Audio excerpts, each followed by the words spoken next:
Big news for fans of our hit docuseries, The Evidence Room. We are in production on season 3.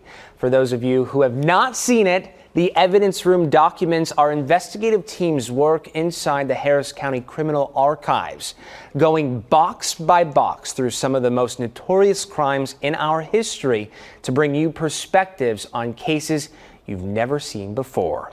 Investigative reporter Robert Arnold is joining us live to preview season 3 of The Evidence Room, which drops in 2 weeks exclusively on the KPRC 2 Plus live stream. First, Robert, thank you so much for coming on the show this morning. A huge congratulations to you.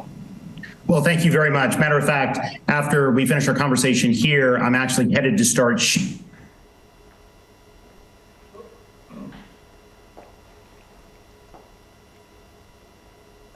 Robert, are you still there? I think we might have lost you.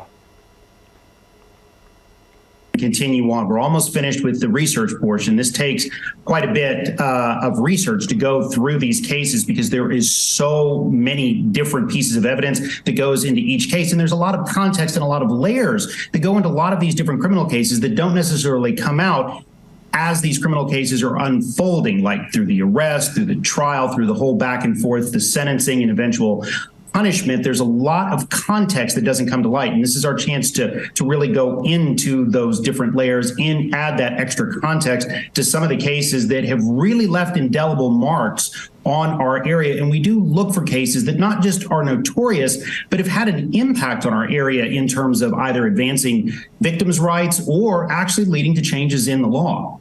Robert, you know, this is something, forgive me if you did respond to this question at the top of our conversation here. The signal dropped for a few moments, but I wanted to ask you, where did the idea, the concept for the evidence room come from? One of my responsibilities for Channel 2 is I witness executions for capital crimes that happen in our area.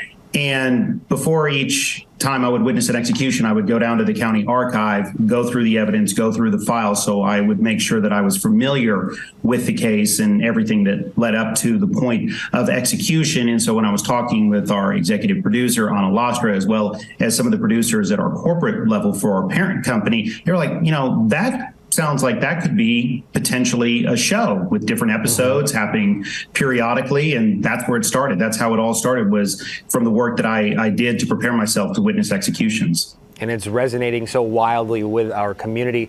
Tell us about something exciting when it comes to the new cases that you're working on for season 3.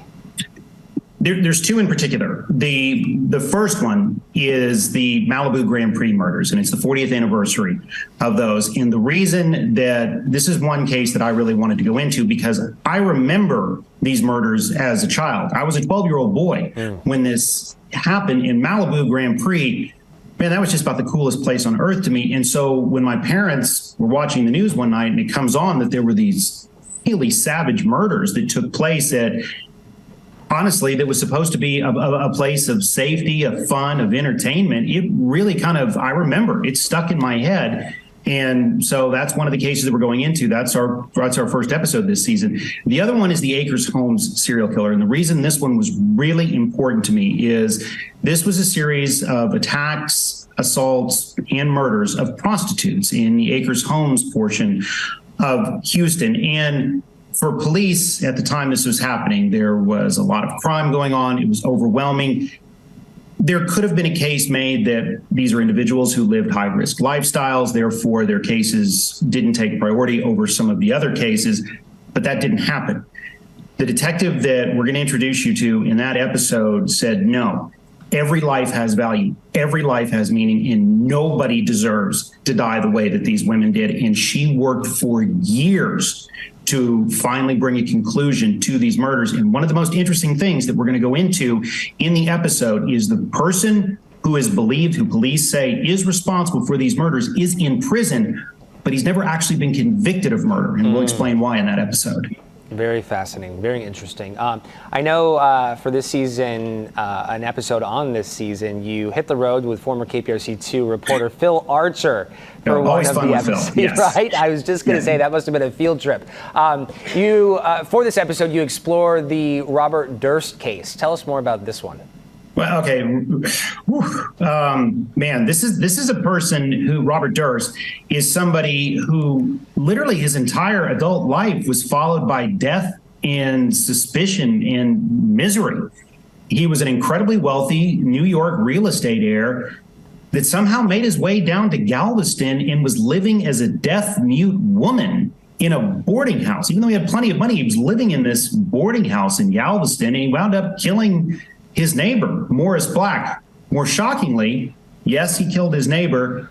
Yes, he admitted to dismembering the body, putting it into different trash bags and tossing it into Galveston Bay, but he was acquitted of the crime. However, that was not the only murder that he was accused of. That was not the only murder he went on trial for. It was far from the only crime that he was accused of committing. Phil really covered Robert Durst's life in detail. So we hit the road. We go back down to the boarding house where Robert Durst was living. We talked to the performer who was teaching Robert Durst how to look more like a woman than he was initially. And we also show you how the case is played out, how he was acquitted and what he was eventually convicted of.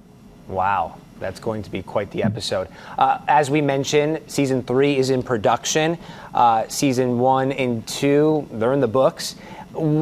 Anything surprised you with any of these episodes so far? What has been the most surprising element for you?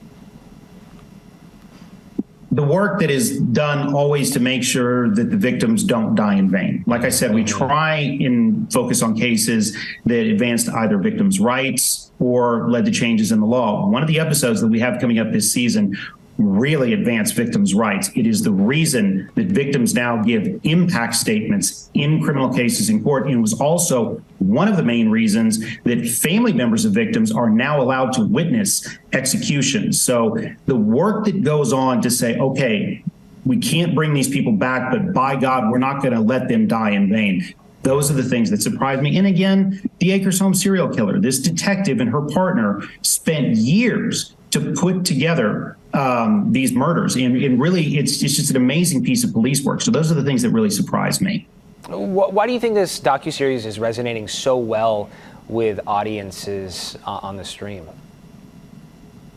I think on a superficial level, people like true crime and they do enjoy hearing about it. But also, too, I think they like hearing about the changes that are made, the changes that come about, the positives that come from the horror of these crimes. I think that resonates. It makes people understand that not everything's bad. Even though this horrible act happened, good came from it. And I do think that that's one of the main reasons that people seem to be enjoying the show. And people looking forward to season 3, where can they go to watch? Right here where we are, KPRC 2 Plus. It airs every Wednesday, 6:30 on the KPRC 2 Plus app. I'm excited, and I know a lot of our viewers are as well. Robert, thank you so much for coming on KPRC 2 Plus now. We appreciate it, sir. Thanks, Zach. And in the meantime, you can catch up on seasons 1 and season 2 on the KPRC 2 Plus mobile app. All you have to do is look for the Evidence Room icon right there on your home screen.